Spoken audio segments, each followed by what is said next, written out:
RP Singh साहब आ गए हैं। हाँ सर। तो हमारा जो डिस्कशन अभी तक चल रहा था वो ये चल रहा था। ये हम लोग मल्टीप्लाई बाई 2 डिवाइडेड बाई 1000। ये मेरा B1 है, 0.58, जो कि हमने यहाँ भी निकाल रखा है। हाँ। हम्म, नहीं, 0.35 आएगा ना, 500 नहीं आएगा ये 240 प्लस 2 इंटू, अच्छा ये गलत हुआ है। होल को 2 से मल्टीप्लाई नहीं करना है, 2 इंटू ये आ गया अपना 340, जो यहाँ भी आया हुआ है। अच्छा, डेक थिकनेस अपनी 250 की है, वही मैं बोला डिफरेंस आ रहा है 250। तो ये 0.35 मीटर में आ गया। ठीक है। अब हमारे पास इस ठीक। फॉर्मूले में क्या क्या है? हमारे पास अल्फा है, ए हमें पता करना है, और B1 हाँ। हमारे पास ऑलरेडी है। लेकिन अभी ये जो हमने लोड बनाया हुआ है, ये देखिए, ये हमारा लोड 500 जो है, this is parallel to the loading, और 300 जो है, this is perpendicular to the load.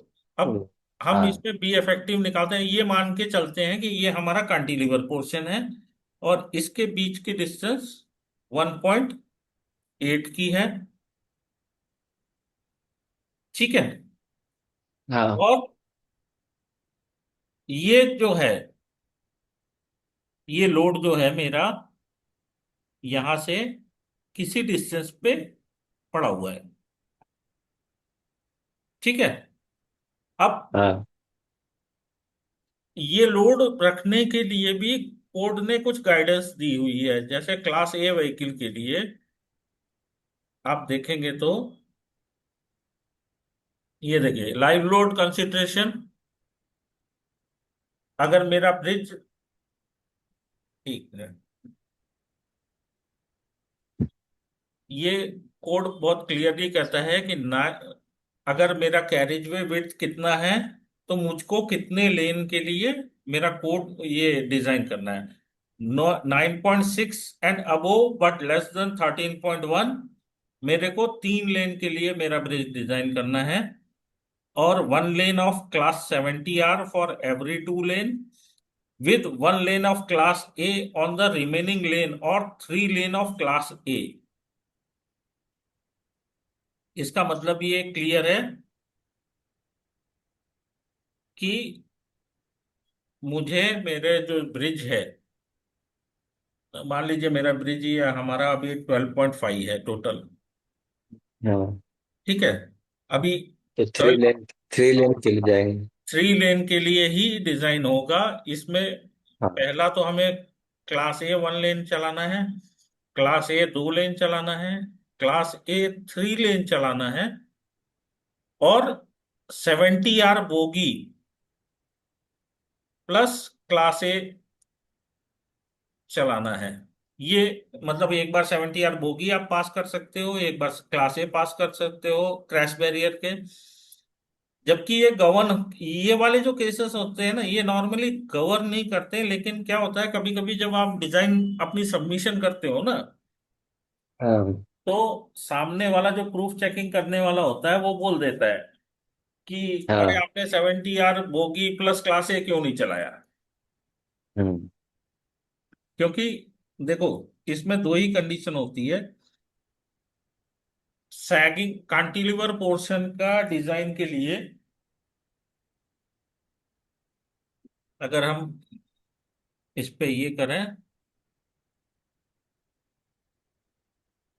इसको सर डिलीट ही कर देते हैं।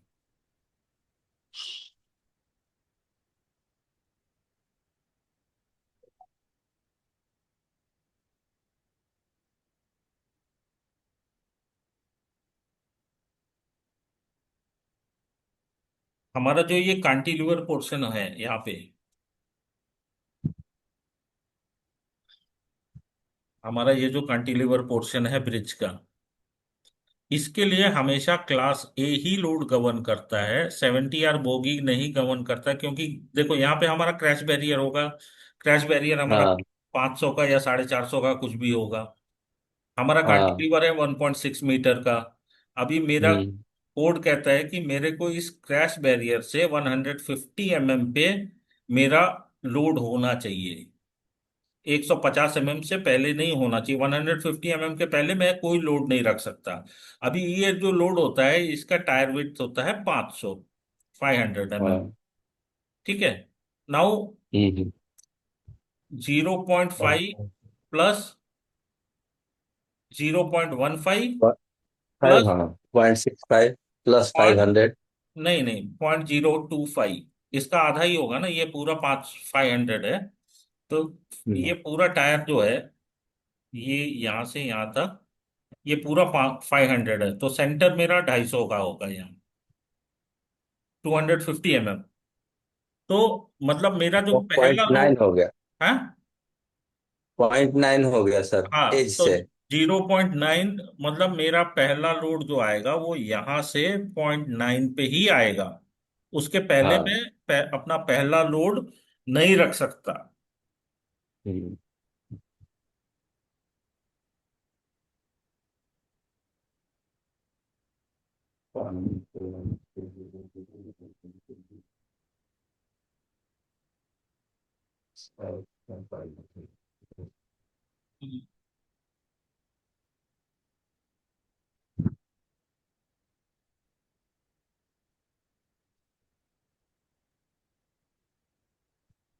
तो मेरा पहला लोड जो है वो 0.9 पे ही आएगा, इसके पहले नहीं आ सकता। ठीक है।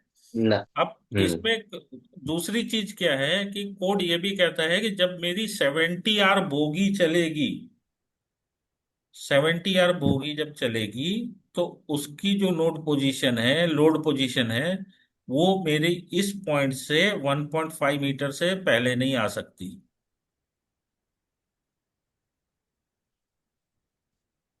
ये बात पॉइंट समझ में आ रही फाइव है? अगर मैं सर, ये 1.5 यहां से 1.5 मीटर यहां चला जाऊंगा, इसको एक्सेल में हम बनाते हैं, रुक जाइए। हाँ। थोड़ा ये वाला क्लियर कीजिए सर। देखिए, मेरा क्लास ए का लोड अगर है यहाँ पे, हाँ। अगर मैं इसको क्लास ए लोडिंग कर देता हूँ, ठीक है, हम्म। तो मेरा ये जो डिस्टेंस है,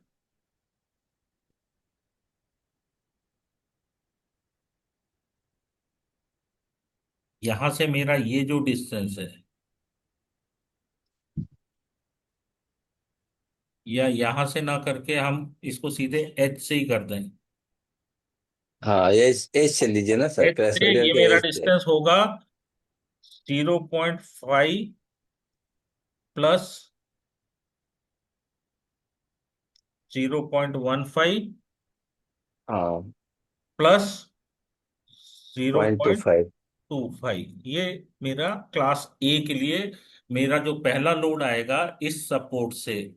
अगर ये मेरा कैंटिलीवर 1.6 का है, तो ये लोड का डिस्टेंस हो जाएगा 1.6 माइनस 0.9, तो ये 0.7 होगा। ठीक है। हम्म। ये केस है कब, जब मेरा क्लास ए चल रहा है। लेकिन अगर यही मेरा हाँ। 70 आर आर। बोगी चल रहा है, हम्म। तो मेरा कोड कहता है कि दिस शुड बी 1.5 मीटर्स। यहाँ पे आप देखेंगे तो ये डायग्राम बना हुआ है,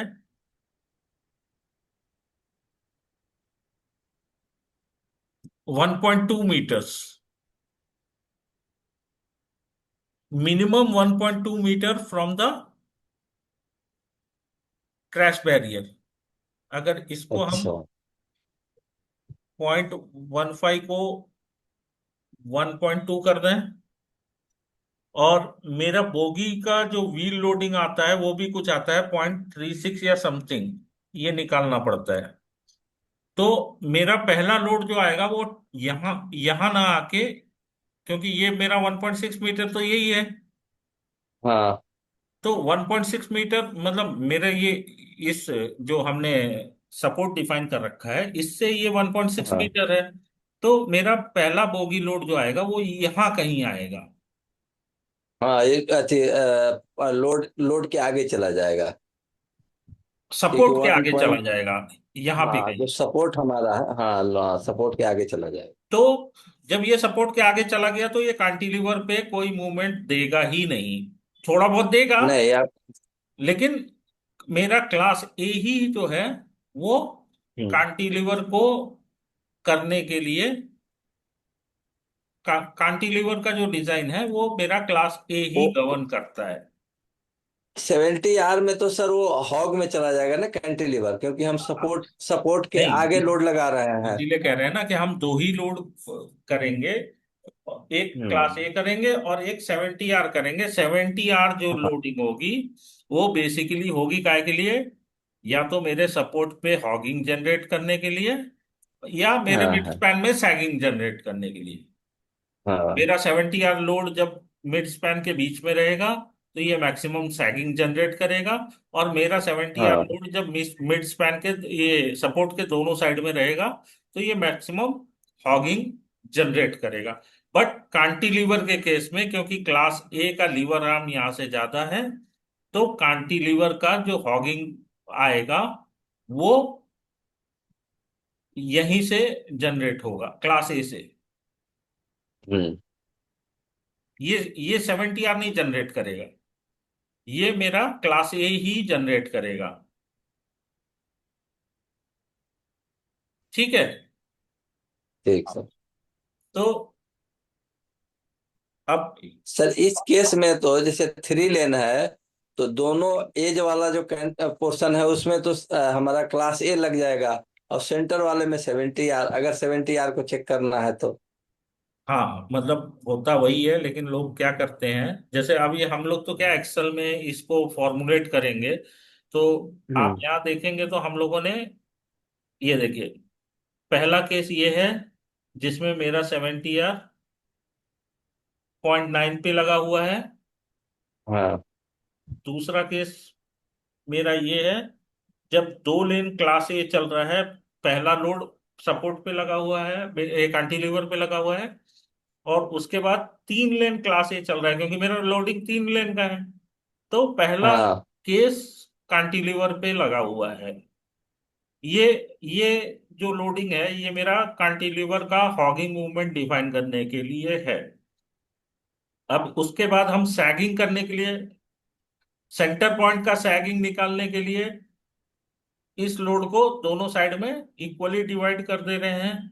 उसके बाद में क्लास ए, ये वाला हॉगिंग के लिए है, बेसिकली सपोर्ट पे हॉगिंग के लिए, सेंटर सपोर्ट के हॉगिंग के लिए। हम्म। और उसके बाद में हाँ, अगर मैक्सिमम, दोनों तरफ लोड लग जाएगी तो हॉगिंग में आ हाँ, जाएगा और ये सपोर्ट। मैक्सिमम सैगिंग के लिए हम डिफाइन कर रहे हैं यहाँ पे क्लास ए, सेंटर के, सेंटर ऑफ माई स्पैन के दोनों साइड। और हम्म। ऐसे ही कर करके मतलब पूरे लोड केसेस बनते चले जाएंगे, क्लास ए के, क्लास 70 आर के, क्लास 70 आर, ये हम अभी डिस्कस करेंगे डिटेल में। अभी यहाँ पे पहले एक बी इफेक्टिव निकाल के देखते हैं। ठीक सर। नहीं, मैं समझ गया, जो मेरा डाउट था, मुझे पूछना था, वो मैं समझ गया सर। अब आगे आप बाद यहाँ में पे तो फिर देखिए, उसको कर। क्योंकि ये लोड मेरा कैंटिलीवर पोजीशन पे है, तो हम्म। यहाँ पे मेरा बी इफेक्टिव क्या आएगा, मेरा बी इफेक्टिव आएगा this is equal to 1.2 plus multiplied by A. A क्या है मेरा, ये मेरा यहाँ से 0.7 पे है, हम्म। 0.7 प्लस हम्म। B1। B1 हमने यहाँ निकाल रखा है 0.35। नाउ मेरे ये जो विड्थ आ रही है ये 1.19 आ रही है। और यहाँ पे भी हम वही फॉर्मूला से रिस्ट्रिक्ट करेंगे, मिनिमम ऑफ 1.2 मीटर, क्योंकि इस हम्म। इस डायरेक्शन में मेरा लोड जो है वो 1.2 पे है। तो यहाँ पे हम इसको फॉर्मूला लगा देते हैं, इसको कॉपी करके, मिनिमम ऑफ दिस कॉमा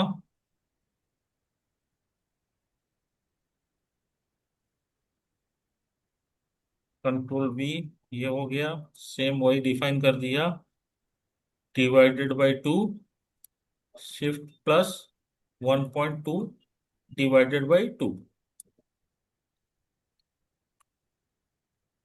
ठीक है। तो क्योंकि मेरा लोड ओवरलैप नहीं हो रहा है, या इस वन, ये जो हमने 1.8 लिखा हुआ है, ये 1.2 आएगा यहाँ पे। नहीं, ये 1.8 ही रहेगा।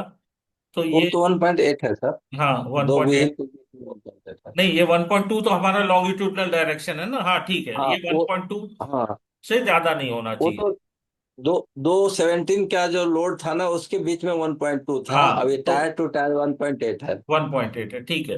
अभी ये हो गया। अभी इसको हम दूसरे टायर के लिए भी बना देते हैं। दूसरा टायर का मेरा डिस्टेंस क्या हो जाएगा, जब ये 1.8 है तो ये 1.1 हो जाएगा सपोर्ट से।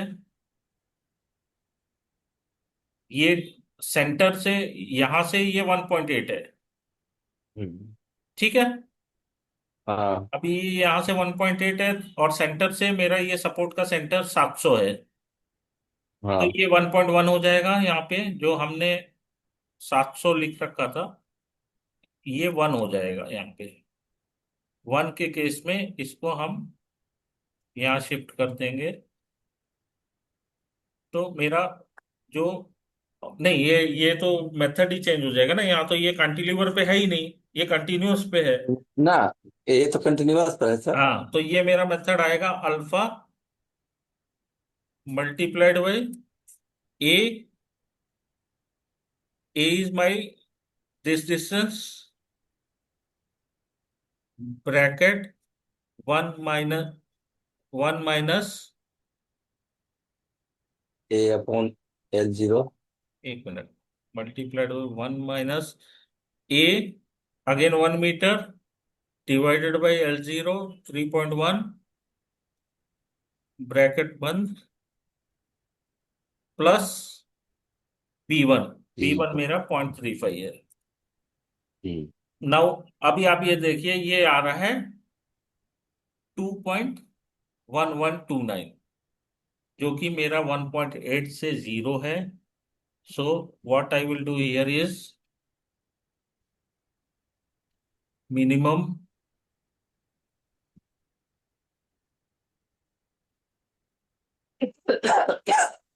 Of this comma B, control B, bracket plus 1.2 divided by to.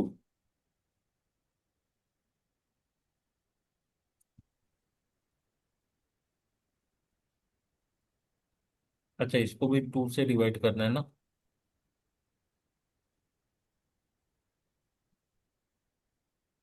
Now my dispersion width is 1.65। यही आप यहाँ देखेंगे तो,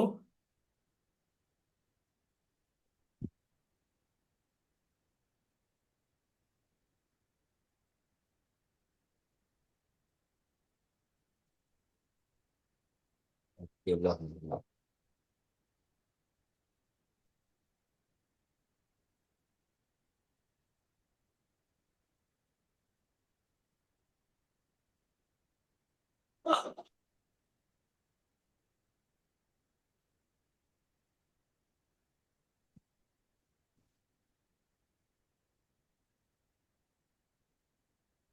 अच्छा यहाँ पे एक चीज और है। जब हम कैंटिलीवर पोर्शन पे लोड कैलकुलेट कर रहे हैं, तो ये मेरा 700 नहीं आएगा। ये जो हमने 700 निकाला है ना, 0.7, हम्म। ये इसमें माइनस होगा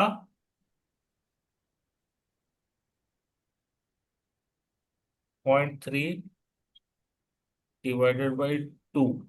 हमने ये माइनस नहीं किया गलती से, ये 0.55 आएगा। From the centre of the support हम निकाल रहे हैं ना। अभी हाँ सेंटर सेंटर से बोलेंगे तो ये 1.6 सेंटर से है ये एज। अभी 0.9 पे हमने लोड रख दिया। 0.9 पे जब मैंने लोड रखा तो सेंटर से ये डिस्टेंस जो होगी, क्योंकि यहाँ पे कांटिलीवर पोर्शन के लिए हमें फेस ऑफ द सपोर्ट से लेना है, तो ये वैल्यू मेरी 0.55 की हाँ होगी। ये भी कोड में लिखा हुआ है।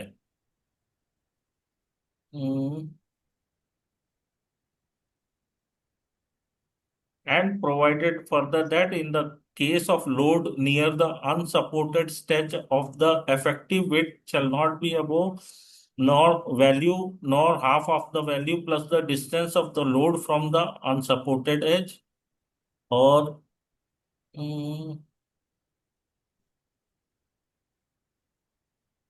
A, the distance of CG of the concentrated load from the face of the cantilever support। ये मेरे को सेंटर से नहीं लेना है। हाँ, फेस से। हमारा कांटिलीवर अगर हो गया तो यहाँ हम्म, ये जो लोड का डिस्टेंस है ये हमको इस फेस से लेना है। ये वाला जो फेस है ये हम्म, हमको सेंटर ऑफ द इससे नहीं निकालना है। ये लोड का डिस्टेंस हमको फेस ऑफ द सपोर्ट से लेना है। इसके लिए ये डिस्टेंस मेरा 0.7 ना होके 0.5 होगा। हम्म। समझ गए। हाँ सर। और ये डिस्टेंस, क्योंकि मेरा ये टोटल 1.8 है, तो ये 0.55 आएगा और ये 1.1 आएगा। ये जो है 1.1।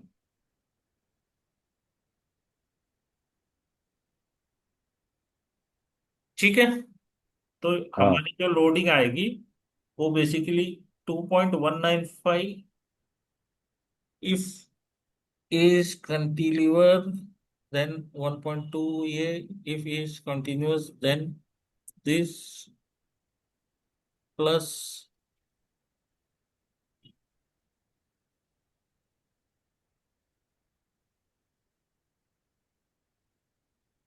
यहाँ पे हमारा लोड ज्यादा आ रहा है, एक मिनट इसको चेक करते हैं। if A is continuous cantilever then 1.2 into A86 into 167, this is 0.55। ठीक है। if C is equal to continuous then C37 is my alpha. Alpha into A alpha into A E 86।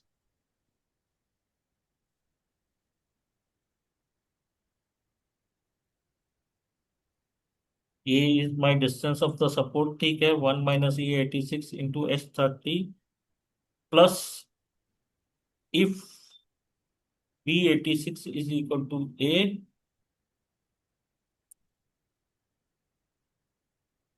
If B86 is equal to 70 R W then this plus करना है। अच्छा, यहाँ पे हमने शायद sheet 1 यहाँ पे हमने प्लस बी इफेक्टिव किया ही नहीं है, इसलिए हमारा लोड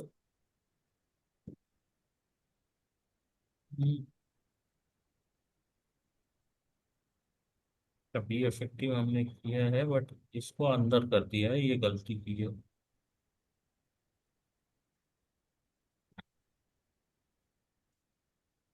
प्लस दिस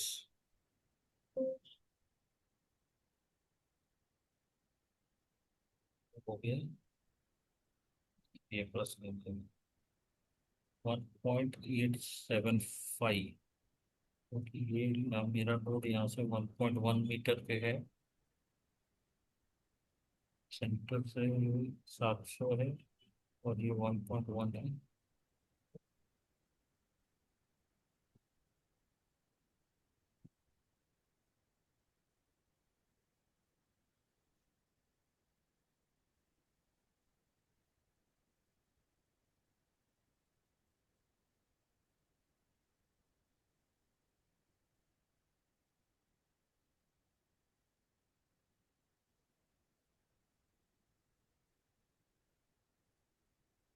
ये 2.19 आ रहा है, यहाँ पे लोडिंग 2.195 आई है। ठीक है, ये दोनों लोड मेरे मैच कर रहे हैं आप। बट इसमें एक केस यही है यहाँ पे, ये 2.195 को रिस्ट्रिक्ट करना है। यहाँ पे वो ये फॉर्मूला लगा नहीं है, इफ वाला, कि इफ बी इफेक्टिव 1.2 इज, अगर मेरा बी इफेक्टिव 1.2 से ज्यादा आ रहा है, देन मेरा बी इफेक्टिव को रिस्ट्रिक्ट करना है। ये फॉर्मूला यहाँ से मिस हो गया है। ये फॉर्मूला अभी हमने यहाँ लगाया था, जिसकी वजह से ये जिसकी वजह से मेरा लोडिंग जो है वो 1.87 पे रिस्ट्रिक्ट हो रही है यहाँ। इसको हम यहाँ पे करेक्ट कर लेंगे। ठीक है आरपी सिंह जी। हाँ सर। अब इसके आगे आप देखिए, सेम पैटर्न चल रहा है। क्लास ए मेरा जो पहले प्लेस हुआ था वहां पे है। अभी क्लास दूसरा लेन अगर मेरे को क्लास ए रखना है, तो उसके बीच का डिस्टेंस 1.2 मीटर मेरे को मेंटेन रखना है, ये भी कोड कहता है। अगर आप ये देखेंगे तो ये देखिए यहाँ पे दोनों लोड के बीच का डिस्टेंस 1.2 वन होना पॉइंट चाहिए। टू ठीक है, बट हाँ 1.2 होना चाहिए, लेकिन मेरा सेंटर सेंटर तो ये है ना, और सेंटर ये है, तो 0.5 का आधा भी ऐड होगा, यानी हाँ सीजी ऑफ माई लोड से मेरा ये जो डिस्टेंस होना चाहिए इस सीजी से, ओहो ये तो बहुत मोटा चल रहा है। Two one two five.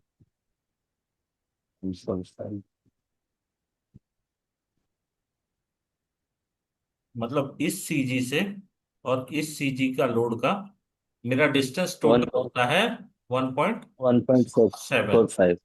1.7, 500, 500, दोनों का आधा, हाँ 1 मीटर हाँ का आधा करेंगे तो 0.5 हो जाएगा, हाँ और वन हाँ पॉइंट टू हाँ मीटर अपने को रखना है, तो ये 1.7 हो जाएगा।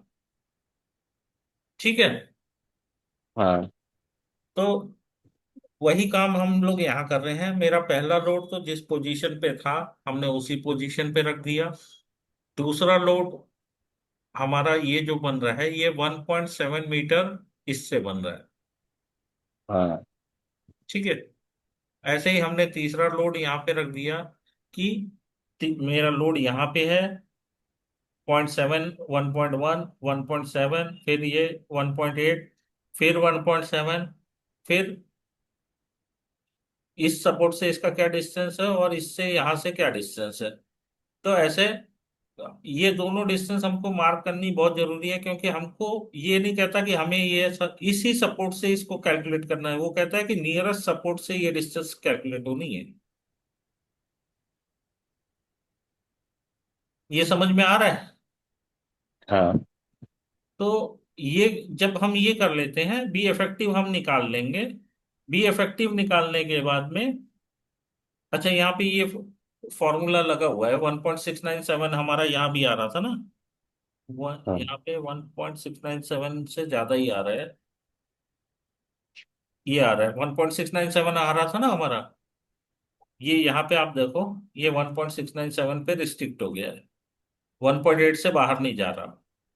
और हाँ ये लोड जो है मेरा, ये लोड हमने क्या किया है कि इसको, ये मीटिंग फिर खत्म हो रही है, तो एक काम करते हैं, इसको हम लोग अब आरपी सिंह सब कल डिस्कस करेंगे। तब तक हम आपको ये शेयर कर देते हैं ये फाइल, हाँ जिससे सर ये। आप स्टडी कर सकें इसको, ये पूरा बना हुआ। हाँ तो आपको कुछ भी कंफ्यूजन होगा तो फिर हम इसको कल डिस्कस करेंगे। कल 70 आर बोगी का भी लोडिंग सिस्टम डिस्कस किया जाएगा, और उसका टायर हम्म। का, क्योंकि आप IRC 6 देखोगे, IRC 6 में अगर आप देखोगे तो यहाँ तो ये लिख रहा है कि ये इतना होना चाहिए और ये इतना होना चाहिए, लेकिन 70 आर क्लास। बोगी के केस में ये कुछ नहीं लिख रहा कि कौन सा क्या होना चाहिए। सिर्फ यहाँ पे इसने अच्छा, ये डायग्राम बना दिया है, और इस डायग्राम के हिसाब से ही हम लोग इसका ये टायर का निकालेंगे। साइज निकालेंगे। ये हम लोग कल करेंगे। ठीक सर, हाँ। ठीक है। क्योंकि फिर, हाँ, मिक्स हो जाएगा आज वाला हाँ, 70 या डबल है। अभी हम लोगों ने क्लास ए कर लिया है, 70 आर हम हाँ, लोग कल समझेंगे, और उसके कल। बाद देखेंगे कि लोड लगाने में कितनी तकलीफ होती है मेन। हाँ, अगर स्टैट में हम मैनुअली लोड लगाने जाएं तो पूरा दिन लग जाएगा। तो हम हाँ। उसे एक्सेल में कैलकुलेट करेंगे, और एक्सेल में ही हम कैलकुलेट करने के बाद उसको स्टैट में डायरेक्टली इनपुट इनपुट कर डाल देंगे। इनपुट कर देंगे, जैसे कि कल हम लोग ने जॉइंट कोऑर्डिनेट और ये सब इनपुट किया था। अगर आप मैनुअल मैनुअल करके भी दिखाएंगे आपको, तो आपकी समझ में आएगा कि मैनुअल करने में कितना टाइम लग रहा है, और स्टैट को अगर हम एक्सेल के साथ कंबाइन करके कर दें तो कितना टाइम लगेगा। हम्म, ठीक है। ठीक सर। तो हम लोग ये मीटिंग यहीं खत्म करते हैं, कल कल फिर फिर मिलते हैं सर। मिलते हैं। Okay, good night. Okay, good night.